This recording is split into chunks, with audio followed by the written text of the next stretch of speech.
नमस्कार दोस्तों, मेरा नाम है पुरुषोत्तम और आप देख रहे हैं कलरफुल प्लेनेट। दोस्तों, आज की इस वीडियो में हम आपको बताएंगे यूनिट 731 टॉर्चर हाउस और एक रहस्यमयी आइलैंड के बारे में। तो जानने के लिए देखते रहिए इस वीडियो को अंत तक। दोस्तों, दुनिया में कई ऐसी जगहें हैं जो अपनी किसी न किसी कारण के वजह से रहस्यमयी बनी हुई हैं। ऐसा ही एक जगह दक्षिणी अमेरिका में बसा प्रशांत महासागर और एंडीज पर्वत के बीच एक द्वीप है, जहां लगभग 900 रहस्यमयी मूर्तियां हैं, जिनके रहस्य के बारे में अनुमान तो कई सारे लगाए जाते हैं, लेकिन ये क्यों बनाए गए इसका रहस्य आज भी बना हुआ है। इस आइलैंड को ईस्टर के नाम से जाना जाता है और यहाँ पर स्थापित मूर्तियों को मोई के नाम से जाना जाता है। यहाँ पर जितनी भी मूर्तियाँ स्थापित हैं उनमें लगभग सभी का वजन 1 टन से ज़्यादा है। इनमें से कुछ मूर्तियों का वजन 100 टन से ज़्यादा है और लंबाई 40 से 50 फीट तक है, और ये सारी मूर्तियाँ देखने में लगभग एक जैसी ही लगती हैं। शोधकर्ताओं का ये कहना है कि ये मूर्तियाँ इतनी मजबूत है कि इन पर हथौड़े से भी वार करने पर मामूली खरोचों के अलावा कुछ नहीं होता।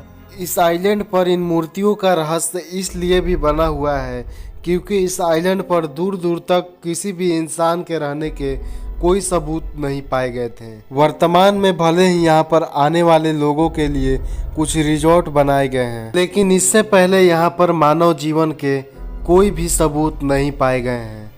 फिर भी यहाँ पे सैकड़ों मूर्तियाँ मौजूद हैं। कई शोधकर्ताओं का ये कहना है कि यहाँ सन 1200 से सन 1500 के बीच रापा नामक समुदाय रहता था।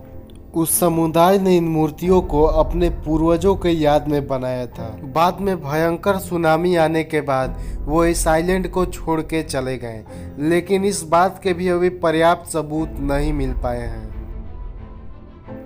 यूनिट 731 का नाम आपने शायद पहले ना सुना हो, लेकिन दूसरे वर्ल्ड वार के दौरान ये दुनिया के सबसे खतरनाक प्रयोगशालाओं में से एक था।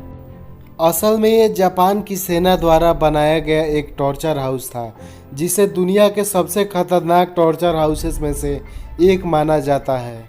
यहाँ पर जिंदा इंसानों पर ऐसे ऐसे प्रयोग किए जाते थे जिसके बारे में जानकर आम इंसानों की रूह कांप जाती है। ये प्रयोगशाला चाइना में स्थित था, लेकिन चाइना की सरकार के साथ करार पर इसका संचालन जापानी सेना करती थी। दूसरे वर्ल्ड वार के ख़त्म होने के बाद इस लैब को चाइना ने अस्पताल के रूप में विकसित कर दिया, लेकिन इसे 1950 में बंद करना पड़ा क्योंकि लोगों का ये मानना था कि यहाँ पर अजीब अजीब घटनाएं हो रही हैं। अब लोगों का ये मानना है कि ये एक हॉन्टेड हाउस बन चुका है और यहाँ पर लोगों के चिल्लाने की आवाज़ आती है, जो कि उन बेरहम प्रयोगों के शिकार हुए आत्माओं की आवाज़ है। यूनिट 731 को जापानी सेना ने जैविक हथियारों के प्रयोग के लिए बनाया था, ताकि वे युद्ध के समय इसका प्रयोग अपने दुश्मनों पर कर सकें। वे यहाँ इंसानों के शरीर में खतरनाक वायरस और केमिकल डाला करते थे। इंसानों को इस लैब में ऐसी ऐसी यातनाएं दी जाती थीं जिसके बारे में आप शायद सोच भी ना सकते हो। यहाँ पर चीन, ब्रिटेन और अमेरिका से पकड़े गए लोगों पर जानवरों की तरह प्रयोग होते थे। इन यातनाओं से कई लोग तो मारे जाते थे, लेकिन जो जिंदा बच जाते थे उनके साथ चीड़-फाड़ करके ये पता किया जाता था कि आखिर ये कैसे बच गए, जिसके मदद से केमिकल या फिर वायरस को और मजबूत बनाया जाता था। कहते हैं कि इन प्रयोगों के दौरान लगभग 3500 लोगों को जिंदा मारा गया था। यहाँ पर फास्ट बाइट नामक एक प्रयोग के दौरान इंसान के हाथों और पैरों को पानी में डुबा दिया जाता था और उसे तब तक ठंडा किया जाता था जब तक वे जम ना जाए। इसके बाद जमे हुए हाथों और पैरों को गर्म पानी में डालकर पिघलाया जाता था, ताकि ये पता किया जा सके कि इंसानी शरीर पर अलग अलग तापमान के क्या प्रभाव पड़ते हैं। भले ही सुनने में यह प्रयोग आम लगता हो, लेकिन इस प्रयोग के दौरान कई लोगों की जान चली जाती थी।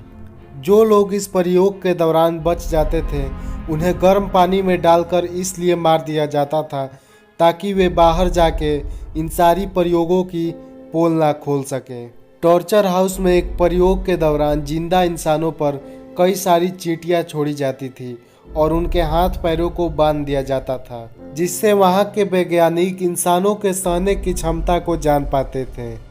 वहां पर कई लोगों के शरीर के अंदर वायरस छोड़े जाते थे और उनमें वायरस फैलने के बाद उनके अंगों को काट लिया जाता था और उन कटे हुए अंगों पर यह प्रयोग किया जाता था कि आगे ये वायरस फैल सकता है या नहीं। जब इन सब से भी उनका मन नहीं भरता था तो वे जिंदा इंसानों पर गन फायर करते थे, जिससे वे ये पता लगाते थे कि इंसान का शरीर किस गन को कितनी क्षमता से झेल सकता है। वर्तमान समय में यूनिट 731 टेस्टिंग लैब खंडहर में तब्दील हो चुका है। इस प्रयोगशाला के अलावा जापान और चाइना में ऐसे कई सारे खतरनाक प्रयोगशालाएं थीं, जिसमें इंसानों पर भयानक प्रयोग किए जाते थे। दोस्तों, आज की इस वीडियो में बस इतना ही। मिलते हैं अगली बार एक नई टॉपिक के साथ। तब तक के लिए अगर आपको हमारी वीडियो पसंद आई हो तो वीडियो को लाइक करें, हमारे वीडियो पर एक कमेंट जरूर दें और चैनल को सब्सक्राइब करना बिल्कुल ना भूलें। और हो सके तो इस वीडियो को अपने जानकारों के साथ भी शेयर करें और अपने घर में रहें, सुरक्षित रहें। जय हिंद, जय भारत।